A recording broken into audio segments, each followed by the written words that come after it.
Okay, so I'm in Sublime Text and I'm looking at the file called media queries before.html. And it's located in the examples lecture 23 folder. Let's take a quick look at the structure of our HTML. And it's a very simple one. Again, just the H1 just to tell us where we're holding. And all we have in our HTML really is two paragraphs. First one is ID'd with P1 and the second one is ID'd with P2. Let's take a look at the styles that we have for these paragraphs so far. As you can see, we're following our own advice and we have some base styling that we're going to apply to these paragraphs before we even get to the media queries. We're not going to pay too much attention to H1, that's just really for our web page to look a little bit more decent. We'll pay attention to the paragraph tags, however. So here we're targeting our paragraph and basically just giving it a border of 1 pixel solid black and giving it a bottom margin of 15 pixels. And then we're distinguishing each paragraph by using the ID selector by giving it a particular color. And the first paragraph is going to be fairly large. It's going to be 300 pixels by 300 pixels. And the second one is going to be a different color and it's going to be 50 pixels by 50 pixels. Well, let's take a look as to what this looks like in the browser. So here are our two paragraphs. One is fairly large, another one's small. Let's take a look at what happens if we make the browser width smaller and smaller and smaller. And as you can see, really nothing happens at all, right? We could go on and nothing is going on. So let's take a look as to what we could do with our media queries. So here I have a couple of sections that I specifically designated for our media queries. The first one is going to try to target large devices only. So what are large devices? Well, large devices in my vocabulary will be anything that is at least 1200 pixels wide. So we'll go ahead and write media query for that. And the min width, right, min width is going to be 1200, and don't forget pixels, and we'll open the curly brace and close the curly brace, and we're ready to target our paragraphs just for devices that are at least as large as 1200 pixels wide. So we'll go ahead and do our first paragraph, and what we'll do is we'll change its width to, let's say, not Windows width, to let's say 80%. So what that will mean is that paragraph number 1 at width 1200 pixels or wider will take 80% of our screen. As for paragraph number 2, we'll make it that its width is 150 pixels, which is a little bit larger than it is, actually 3 times as large, right, because it was 50 pixels before, and we'll actually change its height to 150 pixels as well, so it'll be a perfect square. Okay, so let's save our file and switch to our browser, and let's reload. And let's take a look. Since our browser now is definitely wider than 1200 pixels, you see that both of the paragraphs actually were affected. Now, how do I know that my browser is wider than 1200 pixels? Well, if I press Command Option I, or on PCs, Control Option I will bring up my Chrome Developer Tools. And now if I start dragging the side of the browser, you'll see in the top right corner that it's showing you the actual size. And you see something else interesting. You see at 1200 pixels, 1214 pixels, and as we go smaller and smaller, when it goes to past 1200 pixels, you see that everything jumps to its original base sizes, right? And if I make it a little bit wider again, it will jump again to the styles that the media query with min width 1200 pixels specified. Let's go back and make this larger again. Okay, so let's switch back to our code and write one more media query, but this time for medium-sized devices. So what are medium-sized devices? Well, medium-sized devices is probably something around 992 pixels and 1199 pixels. Now, where am I pulling out these numbers? Well, I'll tell you the secret. I'm cheating a little bit. I'm pulling them out of the standard ranges, width ranges, that the Twitter Bootstrap framework defines for its different media device sizes.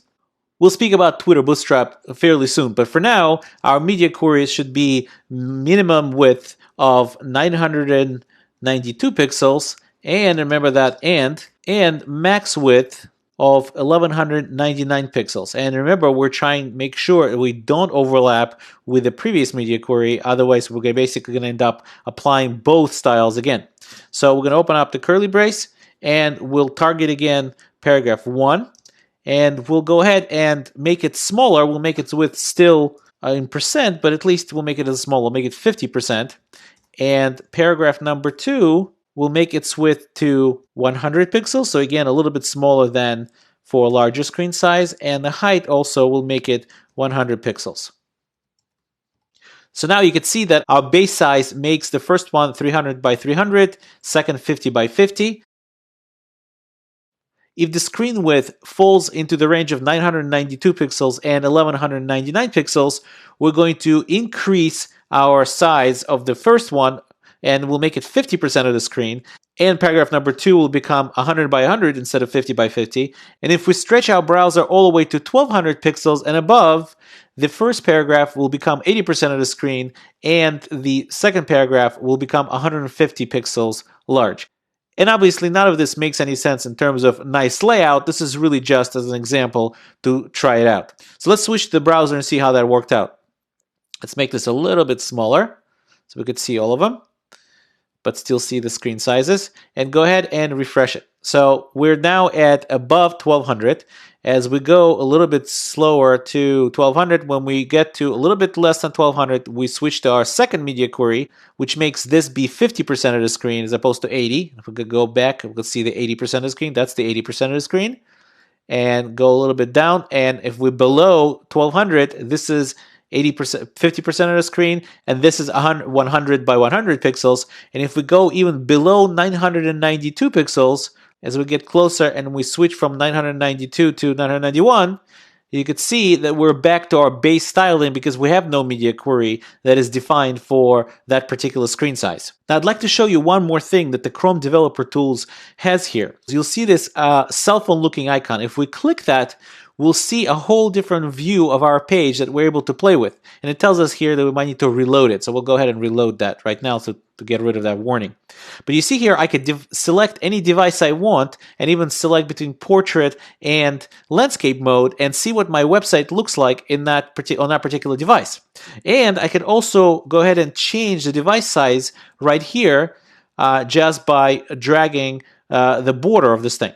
And one more thing is, if you take a look, it actually shows us in our own CSS that we loaded into this page, what are the different ranges in terms of the media queries that exist. And you can see here, we have one that's from 992 pixels to 1199, and the other one from 1200 and on. And if we go ahead and start selecting some devices, let's see what does it look like on the Apple iPad. It looks just like that in the portrait mode, but if I switch, it will be in landscape mode. It's telling us again to refresh. Go ahead and do that.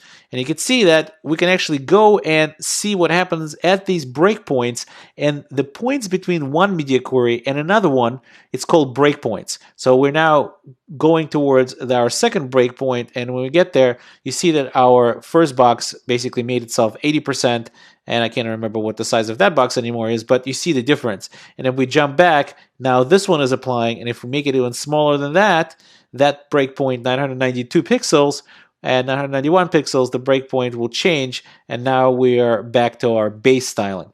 So Chrome Developer Tools are incredibly useful when you're trying to design and test and basically see and debug a little bit your responsive designs.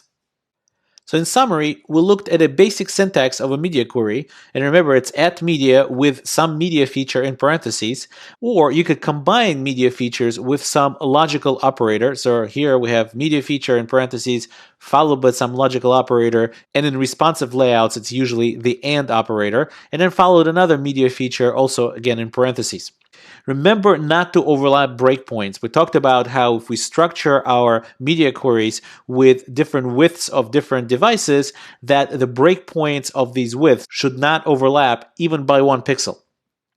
Usually the way you approach this is you provide some base styling and then you change or add to them in each of the media queries.